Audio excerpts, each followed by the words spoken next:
Welcome to Mysterious Goings On. We're going to get right to the show after these messages.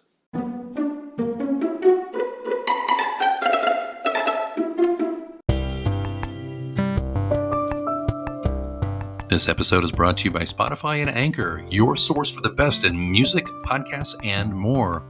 You can also be someone who helps bring more to your life with Mysterious Goings On by being a listener supporter. Please click on the link in our show notes and you will be offered 3 tiers for support. We have a 99-cent per month tier, $4.99 per month, and $9.99 per month. You can buy it with Google Pay or use with a credit card instead. This helps keep the show going. I could use your support if you really enjoy Mysterious Goings On, and lots of you have since 2016. We'd love to keep going, and some listener support like you would be very, very helpful to me in keeping the show moving right along there. So, as I always say, at the end of every show, keep reading, but also keep listening, and please consider supporting Mysterious Goings On.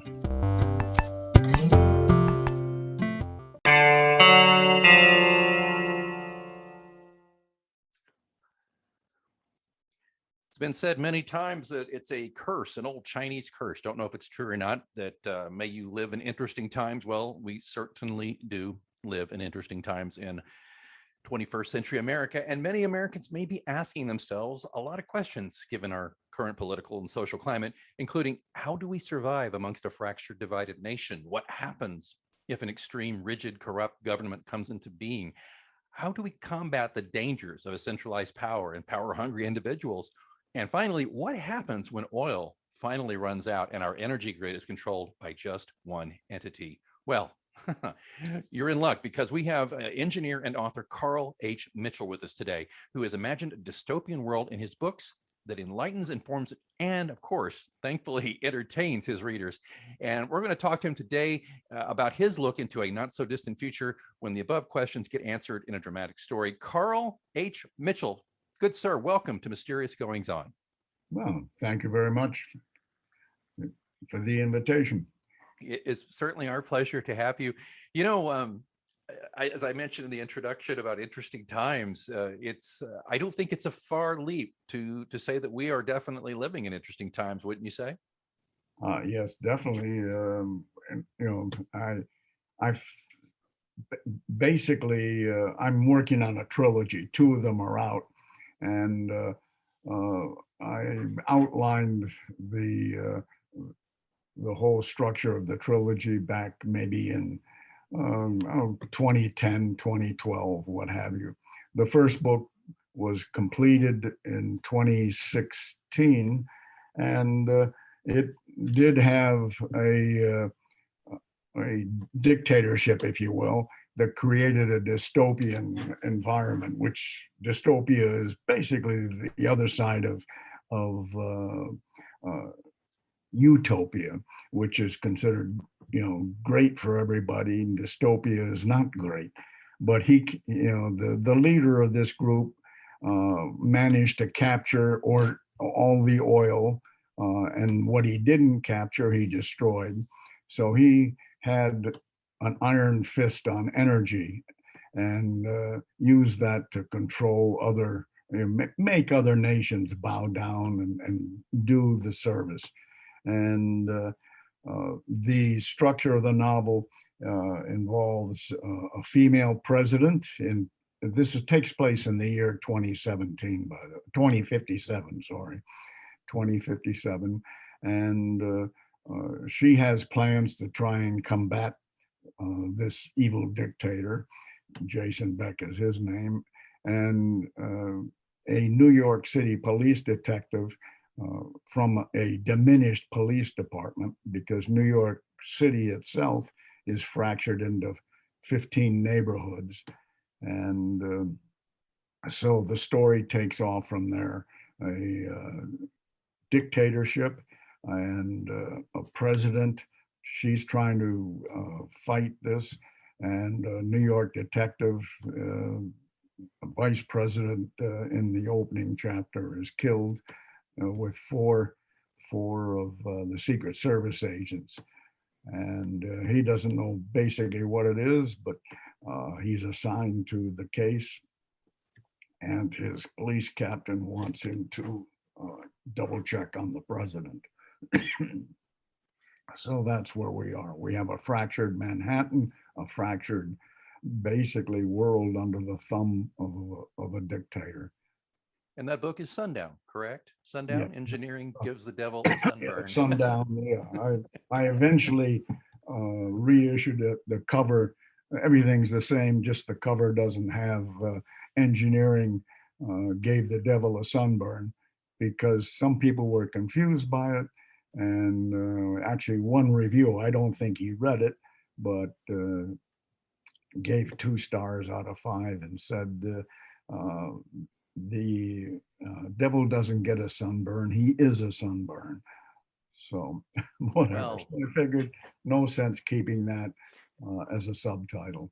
no, my first book is called Pilot's Cross. It's a mystery, and the subtitle was "Washing Your Hands of Murder Isn't Easy," and I thought that was very funny. Pilot, washing your hands of things.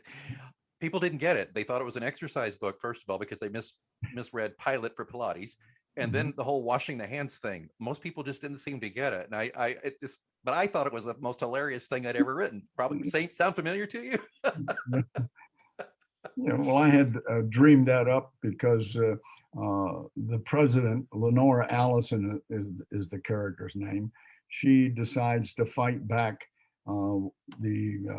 Jason Beck's control of all the oil and therefore the energy with using a 30-year-old Japanese satellite, and to beam down sun energy onto a rectangular grid built over Manhattan. And that was her plan. She's going to use the sun. So I figured, oh, hey, the sun's going to burn the devil.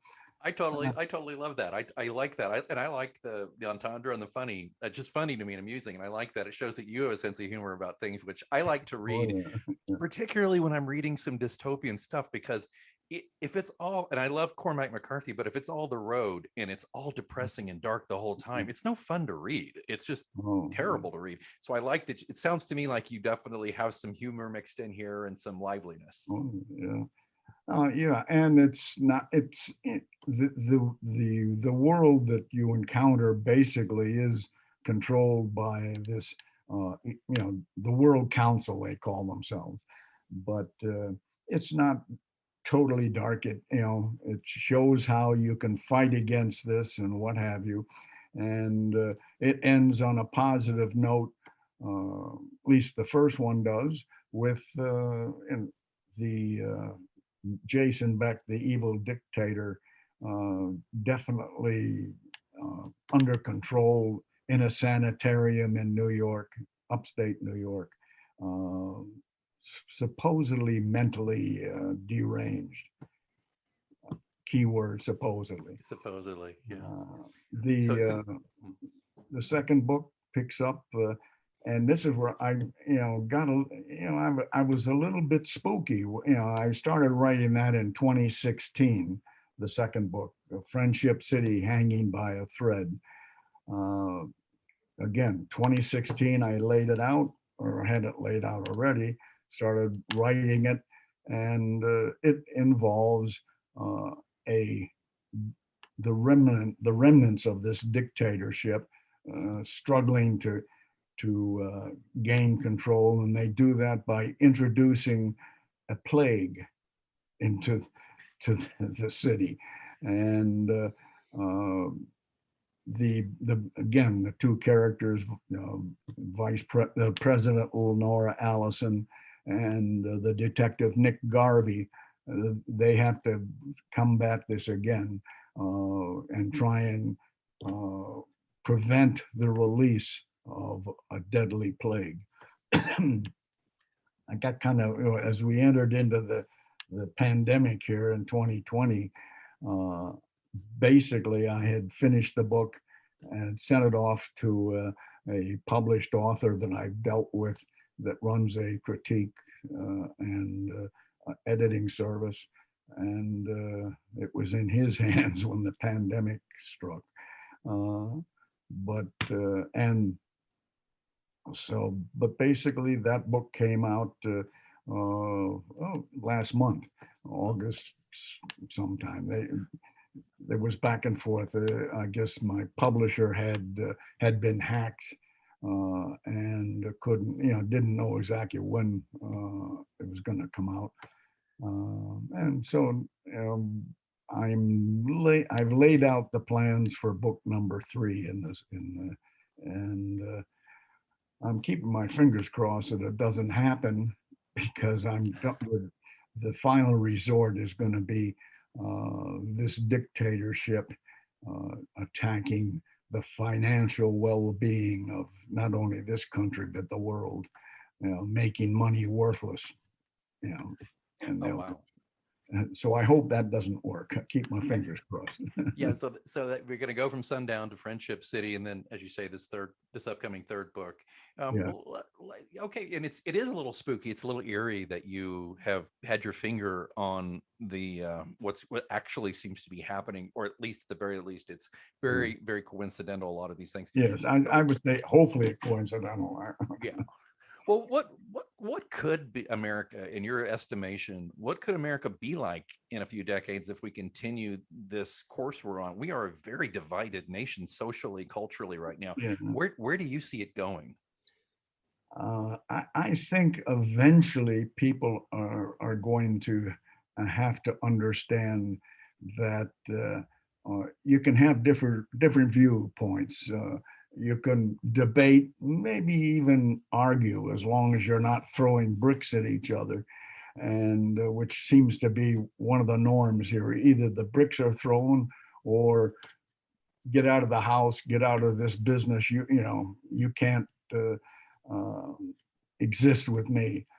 Basically, I think we used to have an environment where you could debate, argue, and at least shake hands. Right. My wife and we've been married 58 years. And, I think like all couples, we have our debates, our differences of opinion, but when we air them, we give a hug. And okay, so if I'm talking with someone else, maybe I don't hug them, but I should be willing to listen to their point of view, give them my point of view, and shake hands. I hope that's where we're going. Uh, I I think that there seems to be a lot of concentration on educating young people to a certain point of view. Yeah. And I do feel that is uh, setting up the stage that they will not question uh, a certain point of view. And all points of view my point of view should be questioned and debated. But it looks like they're trying to set up an environment that points of view, this is the right way that life is, and don't question it. And if you do question it, the doors are closed. I've been very disturbed by, as a man in his late middle age with a teenage daughter. I've been very disturbed to see that what I've been very disturbed to see that there is actually, it appears to me, Carl, and I may be wrong, but it appears to me there is a chunk of our society, at least a quarter of it, at least, maybe more, that really doesn't seem to actually believe in democracy. They seem to really believe in autocracy. They're very much into the cult of personality. They're very much into, as you said, people who would rather pick up a brick than argue a point. And now I'm not so ignorant of history as to know that actually in the late 30s, prior to our entry into World War II, there was a strong American Nazi movement. And even Lindbergh was a fan of this, as I recall. So you tell me, if you don't mind, based on that point, we kind of came to our senses because we had to, because of World War II. And I'm getting to a point here, I promise. But I thought this is the naivete I had. I thought when 2020 hit and the virus hit, I thought pardon the pun, but the fever will break. This is a common enemy. We will all fight it together. No such luck. I mean, No, it was weaponized as a political mhm, talking point. yeah, Thoughts? yeah. That amazed me too. The expectation was, hey, we're in this together, and let's help each other. You know, and I, I, I, I don't know. I look now and you see in the last 2 to 5 years concentration on, uh, I guess is the word being used is indoctrinating young people. I guess it's been going on for years, but uh, we have a younger person in our family, grandchild that is uh, very smart but very liberal. And so we usually will discuss things, but over the table or something like that. But when this person's around, let's tread lightly. Let's talk about Right. other things. Right. But my point of view is uh, when that person gets older and has to interact with the world, earn and provide and what have you, maybe they'll see that it doesn't all come uh, from the government or what have you. Right. Not that I'm distrustful of the government, but the government has their place, and please stay there. Right. And I understand that, but from my perspective, though, there seems to be one side right now that's interested in democracy and another side that is not. But I also understand as a young person, your passions are different, and it's very all left or all right. And as I got to my stage of life now, I'm very moderate person, and I see that a lot. I think there's nothing wrong with that, by the way. Although I was told by a young person recently that I've lost my spirit. I've lost this. Mm. I'm like, no, I'm practical. I'm pragmatic. I want society to work. We're not all going to be the same way. So No. look, can we not meet in the middle here and not go to the extremes and end up killing each other? That's my thought. Yeah. I and I was, let's see, I was born in 1938.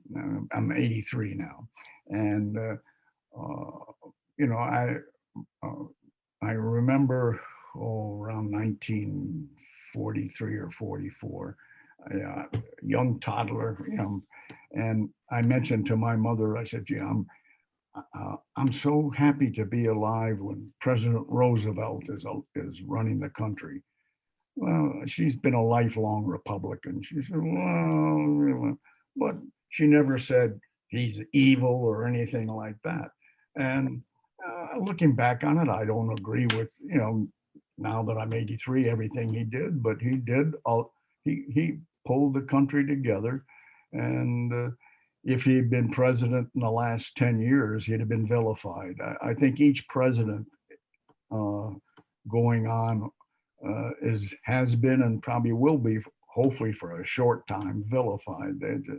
And different countries and what people have their problems, and they got to try and figure out how to negotiate them. And my yelling at them and calling them an idiot is not going to help them.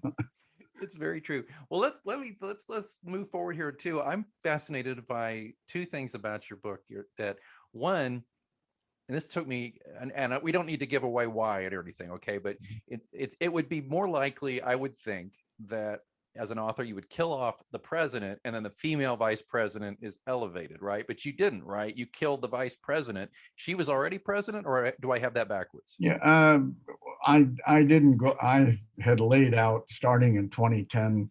You know, I think, as I had, I that's way in my mental history now, but she had filled the second half of a previous president who died. So she was the vice president. But the story opens. The first book opens. She's the president. So I don't go into much history. So to me, how she got there wasn't critical to the storyline. but her vice president in the storyline, was killed for a Secret Service. He's a male, and it didn't really do too much. But he was killed uh, by this World Council to show the president that they can do what they want. And, it was already, I guess, known by the dictator that she was going to try and do this beaming down energy and cut off his revenue and his power. Um, and to me, again, it was before any, again, I laid this out in 2010, long before any female president or vice president. Yeah, I guess I, I was born in 1938. My parents divorced after 2 years. I'm born in California. My mother, we went to Milwaukee, Wisconsin, and that's where I grew up.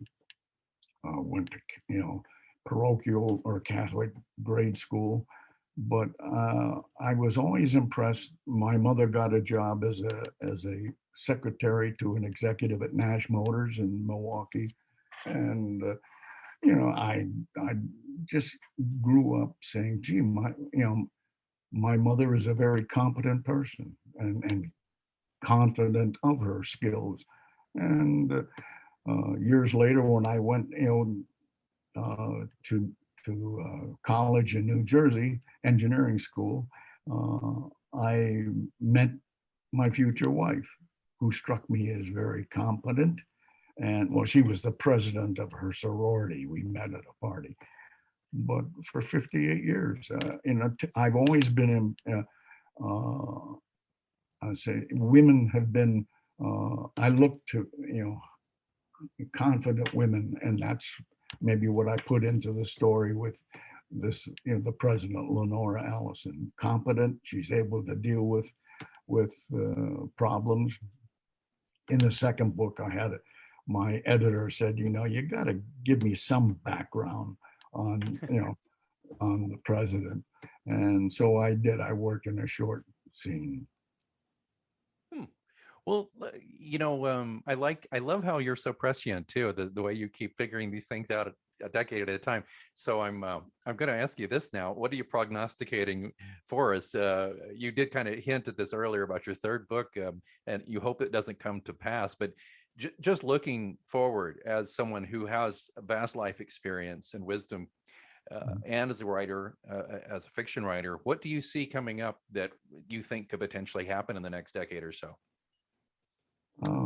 I think there'll be financial concerns. I mean, people want to have the government give them anything. Well, who's paying for it is the question. Well, they'll say the rich people. The rich people can afford financial advisors how to get away with, avoid problems. Whereas, myself, I'm, I guess I would say I've been middle class. So I've been fortunate. That my first fortunate event was being born in this country, and but I had a college education. My mother worked hard to provide it, and we worked to help provide for our kids, and we assisted with the grandkids too, and but. I think a lot of that,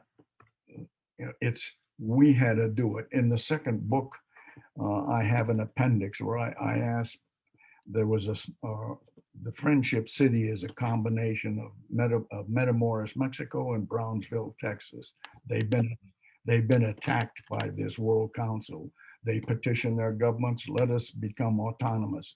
It's granted. They come up with a Bill of Rights with obligations. That's in the back of the book.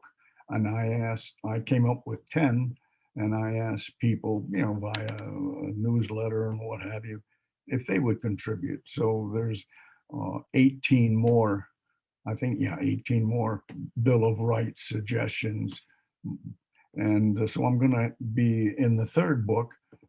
It's going to start off, I feel, with this city and the Bill of Rights, and I'll be asking for more. But I want people, there are things in your life that require you to do something, you to contribute, not just the government. You don't sit back in a chair and say, give me this, give me that. Uh, that's, and if you do that, then the government, you know, they run out of money. When you look at Venezuela, that used to be the strongest, most economically viable country in South America. Now it's not. It's it went from a capitalistic utopia, maybe, and people will say those two never agree, but it's dystopia. Now it's not, before we had the when the pandemic started here, I remember, and I heard several people mention that we went to our supermarket and you look down the aisle and you see the toilet paper aisle and stuff empty. There was no toilet paper. And I heard several people mention, oh, this is like Venezuela. And guess what? If you don't assume some responsibility in your life to do something, the government is all it's going to do is fail you the long term. Right. And I don't know if I 100% agree with that, but I do agree with one thing. The more you take from the government in that regard, the more leverage the government has over you. So that would be my concern mostly. I do believe in a safety net. And I love that we can talk about this and we're not throwing rocks at each other. This is great, Carl. Just like you said earlier. But I believe in a safety net, but I'm with you that you can't just take it all from the government because there are limits. But I'm fascinated by the parallel you draw to Venezuela and then the toilet paper shortage too. It's oh my gosh, it's crazy. Well, as we're getting ready to wrap up here, I got to ask you something. So do you think, I mean, back in the 90s and early aughts, there was a really popular, I mean, super popular TV show called The X-Files that was all about conspiracy and about distrust of the government, trust no one. And it kind of reflected, some people I've read has said that it reflected a zeitgeist where basically people were bored and looking for something to distract them, and conspiracy and stuff like that. It was exciting and fun. So if that, let's just assume for the sake of argument that is a pretty realistic thing. Okay. That maybe that really was the case why a show like that was popular. Okay. A very out there show. So how would you draw a line towards dystopian fiction being so popular right now? Like you have all the zombie shows and you have books like yours and stories. What does that say about us now? Well, I think there's always a group, and I can understand that they like fantasy or with horror mixed into it. And basically, I'm looking into I guess if I had to call my books, I'd something a futuristic thriller, I guess. Yeah. But there's problems. There's things that if you don't do something, the zombies and vampires, I think they've been in fiction for a long time, and probably will be. And I following them and is not to my taste, but it's a taste. I'm not into romance novels, but hey, 58 years I've had a romance with my wife. You have, yeah. And so I think it's a personal taste. The zombies and stuff like that, they're in commercials now, and they're redoing them. And but I think, and I agree with you, there has to be a safety net. And I think we're just maybe broadening it out too much. Gotcha. But and I can see that, certainly. Well, I think my point too is there's a certain nihilistic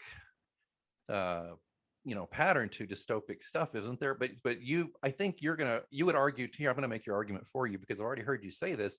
You hope there's going to be, and there was kind of happy endings here in a lot of this stuff. It's not always going to be. I hear from you that there is optimism in your work, though. It's not a completely nihilistic, No, everything's gone to hell, forget it, right? no.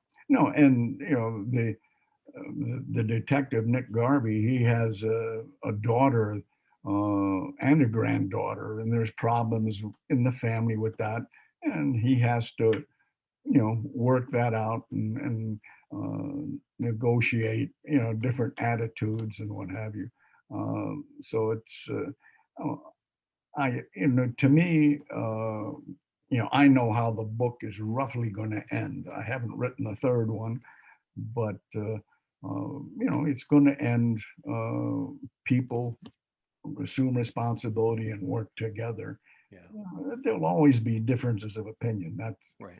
If everybody thought the same, if everybody thinks the way I do, I got a problem too. Yeah, me too. Okay, Mr. Mitchell, Carl H. Mitchell, if people want to buy your work, and we're talking about Sundown, Friendship City, Sundown, and the third book coming soon, where do you have them? Where are you selling them? Well, let's see. They're on Amazon. They're on Apple's iBook.